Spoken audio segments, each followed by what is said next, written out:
Can a driver perform so poorly that a sponsor demands a refund months after a race? Well, apparently in this bizarre case in 2000, the answer is yes. In episode 3 of Inside the Line Stock Car Stories, we take a look at the journey between AT&T and Mike Borkowski and how AT&T wanted to sue their own driver.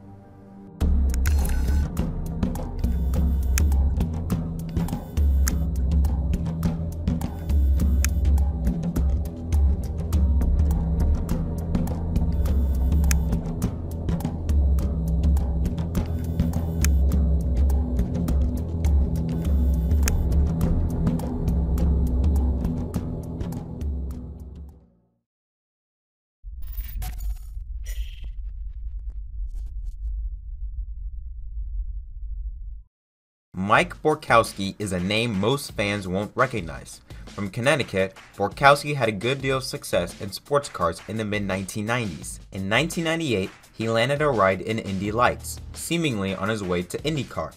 The next year, however, he failed to qualify for the Indianapolis 500 due to rain and decided to move on to NASCAR. For the 2000 Busch Series season, Borkowski found sponsorship with AT&T and found a ride in the series with Bill Davis Racing. While he signed a 2-year contract with the team and sponsor, the on-track results proved to be a nightmare.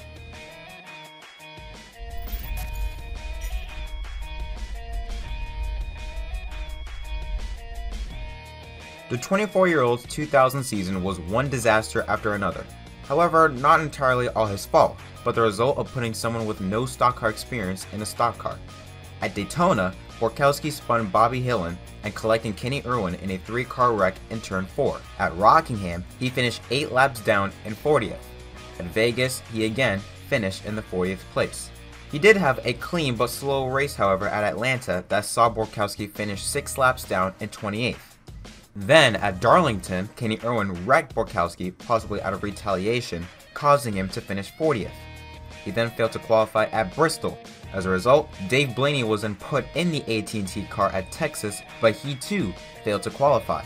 Borkowski returned at Nashville, where he wrecked with Jason Leffler and later finished 42nd after blowing an engine. In a very strong performance at Talladega, Borkowski earned his first career top 10 in NASCAR, scoring a 10th place finish. But by the end of April, it was decided that Dave Blaney would drive the AT&T car in 4 of the next 5 races.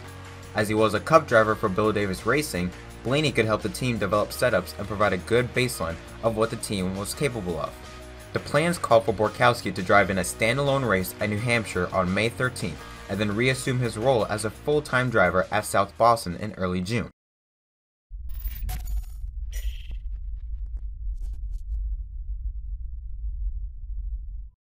The weekend of the Busch Series event at New Hampshire started in the worst way possible. 19-year-old 4th-generation racer Adam Petty was killed in an accident during practice. Under a somber mood, however, the event started fair enough for Borkowski. He was 19th fastest in first practice, faster than Jimmy Johnson, and 18th fastest in second practice, faster than Kevin Harvick. A speed only 20th fastest in qualifying was disappointing, but at least he showed speed in practice. When the race began, Borkowski ran mid-20s much of the day. Just past halfway, he slipped up into Lyndon Amick in turn 1 and sent him into the wall. When the cars came around under caution, Amick gestured angrily at Borkowski. 25 laps later, the AT&T driver hit Jason Jarrett and wrecked him in turn 3. 1 lap after the wreck, Jarrett threw one of his heat shields at Borkowski's Pontiac. The next lap, he threw another. About 15 laps later, broadcasting network TNN showed Borkowski hitting another car in turn 1 and sliding sideways. Commentator Dick Berggren at the time remarked that Borkowski will, quote, remember this day. Berggren didn't know how right he'd be. Finally, on the final lap of the race, the AT&T car wrecked for the 3rd time, colliding with Jay Sauter and Michael Rich. There was a skirmish in the garage area with several crew members trying to get to Borkowski. AT&T had people there and they witnessed it. It was more than they thought was impeccable behavior. That New Hampshire race was the last straw for AT&T. 5 days after New Hampshire, it was officially announced that Borkowski would not return to the car. Tom Hubert was named the full-time replacement, but he was just as disappointing as Borkowski. While he wasn't crash-prone, he didn't have much speed, and by Labor Day, Blaney was back in the car. Scott Wimmer ended the year as a driver and proved to be the racer Bill Davis was looking for, staying with the team for the next 5 years.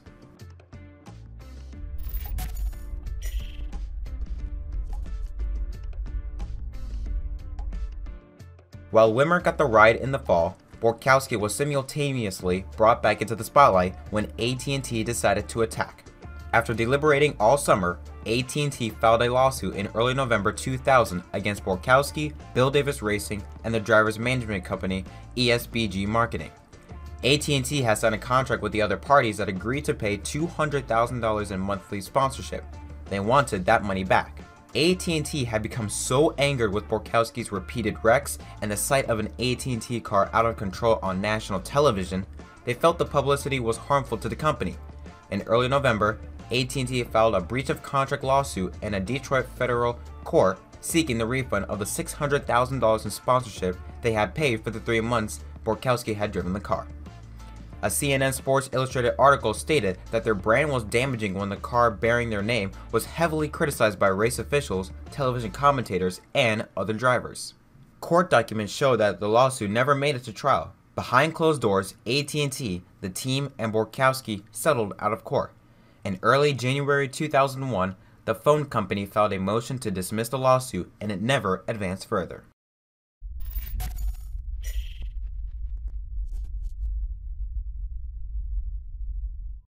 For 2001, AT&T moved their sponsorship to a part-time deal with Matt Kenseth in the Cup Series. Following their part-time run with Matt Kenseth in the number 17 car, AT&T would then purchase Cingular Wireless in early 2007. At that time, Cingular Wireless was sponsoring the number 31 Chevrolet of Richard Childress Racing with driver Jeff Burton. Following the purchase, Cingular slowly began to rebrand their effort to AT&T Mobility. NASCAR quickly claimed that a clause in their contract with Sprint Nextel would not allow Cingular to change either the name or brand advertised on the 31 car. After trying and failing to persuade NASCAR to approve the addition of the AT&T Globe logo to the rear of the car, AT&T filed a lawsuit against NASCAR on March 16, 2007.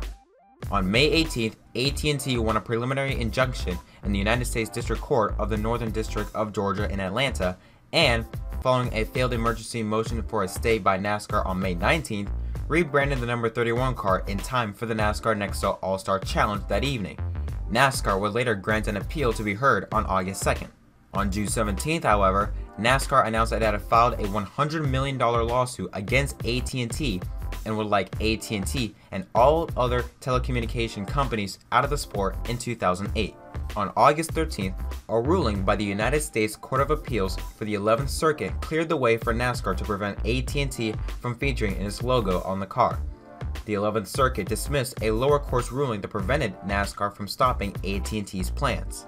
During race weekend for the Bristol Motor Speedway Sharpie 500 on August 24th, the number 31 car arrived at the track with an orange and black colored car, same as it was in previous races. The only difference, however, was that there was no AT&T logos or globes on the car. It was just a bare car with only associated sponsors on the side of the car. The pit crew had to wear gray RCR shirts, and Burton had a plain orange fire suit with associate sponsors. The car, which carried a subliminal advertising scheme, arrived in a black hauler with only the number 31 on the side. NASCAR officials said the car would not have made through inspection with the AT&T logos. On September 7, 2007, a settlement was reached where AT&T Mobility could remain on the number 31 car until the end of the 2008 season. But the associate sponsor of the number 29 car was not affected in the NASCAR Nationwide Series because they are in a lower division. Following the 2008 season, AT&T had to leave NASCAR, and since 2019, AT&T has not sponsored a NASCAR Cup, Xfinity, or Truck car since the 2008 season. Following his exit from NASCAR, Mike Borkowski returned to road racing, winning 3 Grand Am races in 2003 and finishing second in the points with 10 podium finishes. He would then 1 year later in 2004 win the 12 Hours of Sebring in the LMP2 class. While both sides have moved on, they make an interesting footnote on sponsor dynamics in auto racing, as this was the only time a driver's on-track performance left a sponsor wanting a refund. Well, that concludes episode 3 of NASCAR on MDK Inside the Lines Stock Car Stories. If you guys enjoyed this video, please leave a like and tell me in the comments section down below what do you guys think of this story. Until next time, I'm Jake Ross from NASCAR on MDK. Thanks for watching.